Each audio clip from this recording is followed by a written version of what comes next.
At the end of a match, the blood is flowing, but is it real or just part of the act? Juicing is causing yourself to bleed. Hey, open the fist! Open the fist! Hey, open the fist! Come on, step back! What's wrong with you? The granddaddy of all cons is when a wrestler is literally beaten to a bloody pulp. Hey, out of your man's hair! Out of the man's hair! Hey, what are you doing? Hey, come here! What? What's wrong with you? What are you doing? What do you think you're doing? Nothing. Juicing is simply where the person cut himself in the ring and bleed, just to add more realism to that match. Wrestling fans think that the All-American boy has bloodied his opponent's head, but he had nothing to do with it. From this angle, we can see that Brash Knuckles doesn't come anywhere close to the turnbuckle. So why all the blood? Well, most people think it's fake.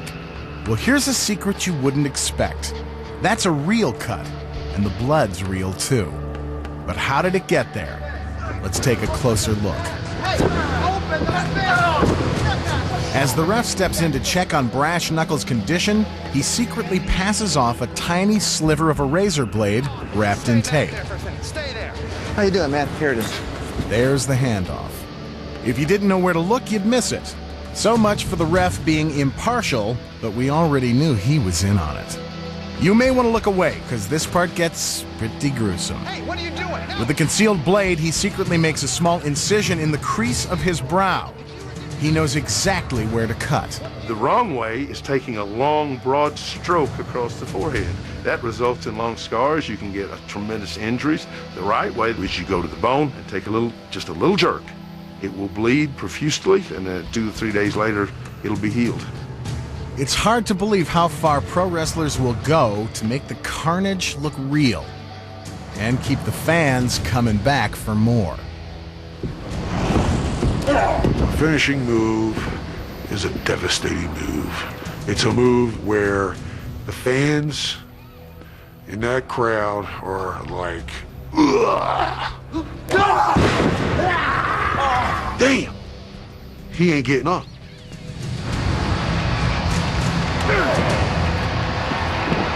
The ultimate act of chicanery comes at the end of the match. It's called a finishing move, and it's guaranteed to bring the bout to a dramatic conclusion. One showstopper is called the backbreaker. A backbreaker is one of the unusual finishing moves in wrestling. The whole trick of this being you're falling down on your knee and just barely placing him on the knee that's upright. Watch as the two wrestlers hold each other tightly so their weight will be evenly distributed. Now here's the secret. Private Payne actually lands on his feet, not on his back, as he'd have you believe. He feels no discomfort from this. It's a very easy move to take, and it's actually worse to the person giving the move than the person getting the move. Worse, because Colossus has the job of supporting all their weight. Private Payne clutches tightly to his opponent so he can fully extend his legs. See how his feet take the impact. Although the illusion is a broken back, it's Colossus who's out of breath. Another spectacular finisher is the Hurricanrana. Slither tries to whip Skullduggery into the turnbuckle, but he ends up on the canvas. Skullduggery pretends to be dazed while Slither gets into position. Up and over, he buries him with the mighty Hurricanrana. And this match is over.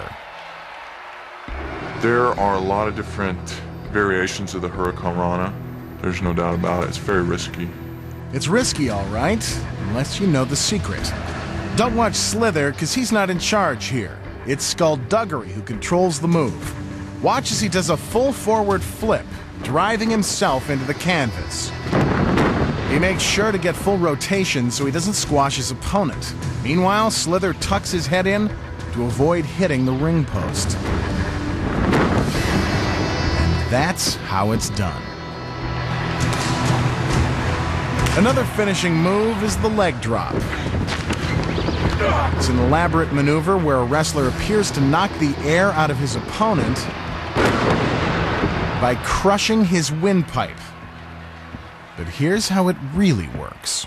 Your opponent's on his back, you jump up in the air, you basically land on your butt, your leg will land harmlessly on your opponent's chest.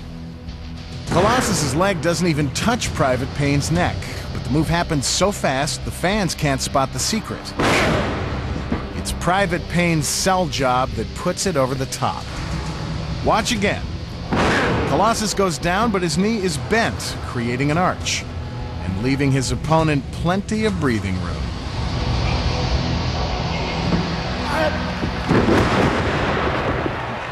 Here's another big finisher. Looks like the hero is about to lose, but a smart booker wouldn't let that happen. So the good guy employs a tricky move to make his comeback. The Bulldog Headlock. A bulldog headlock's where you have your opponent in a headlock, you jump up in the air, you land on your butt, and the idea behind that is it looks like you've driven your opponent's head into the mat. The secret? The opponent's head never hits the canvas. Watch again. As they go down, Skullduggery breaks his fall with his forearms. By the time the All-American boy lands, he's released his opponent. He breaks his own fall, and Skullduggery lands on his beefy arms. But he sells the move by grabbing his head and howling in pain. And now the most dangerous finishing move in all of wrestling. The pile driver. Pile driver is a devastating move. Even if you've taken the bump 1,000 times, it doesn't take but one time, one mistake. You could be paralyzed. Here's how Private Payne avoids a broken neck. His head is tucked up between his opponent's thighs, so it doesn't really slam into the mat. Private Payne's shoulders take all the impact, not his head. When I land, I'll land vicious and hard, but most of the shock will be to my butt and upper thigh area. Private Payne uses his arms to push himself up at the moment of impact. The fans think he's been pile-drived into the canvas head first. If you land the wrong way, you aren't going to get up from a pile driver. You'll probably just be stretchered out. But you'll be safe, as long as you know the secret. Stay tuned for more secrets